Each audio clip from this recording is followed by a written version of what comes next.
Pathian i thlaswa impact mi chu kan ma i kan dil mi nakin atam son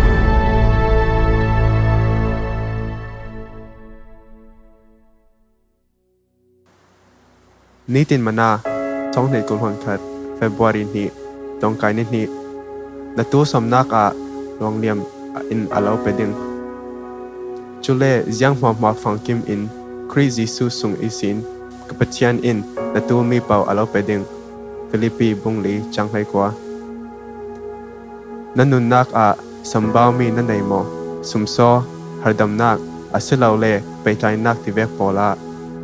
na thai ding mi chu na tu sam mi pol lau pedinga pathian chu atim tua charing ring ti mi hi asi azang pa nak chu na thanga along liam asi Johan bungruk changkhade sin changhai chumsunga Jisu in mi pi chu ri rong in a tia amu aboi mi chu aiding rol a lau asinanin Jisu in antu sami a thai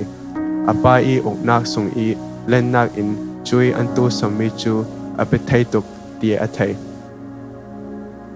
asinanin tungthun tu po chun atu sami lon anhu Jisu thon anrwa mi bangolau sanglom pangale nga pahni nei tu na hak pa te a asinanin mi pi hi te za shanga adai chang ding tia an rot lo sang pangale nga pahni in mi pi hi te za shanga siang tia si thai ding tia an ti an ni chun atu sami lon an mu asinanin Jisu chun chui thilmal te chu pa hna athleng i lungoi thu sim in azam taratika atumi nakin atam son Jisu in aku sung i thilmal te mi pi azam thoktika mangbangza miracle achang nunau le na hak siatan lawin mi pi thonga in porzat le theizat in an ai Pathian i pek mi chu tu somvek in alwang re rau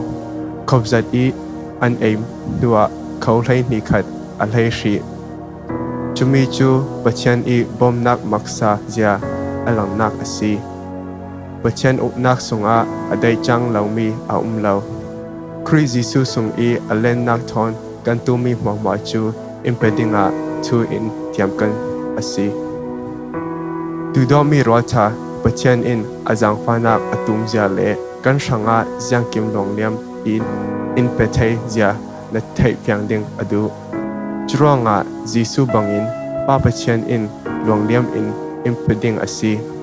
ti zoom in kan kusung i a mi thil para Pathian hena lungoi chu sim usi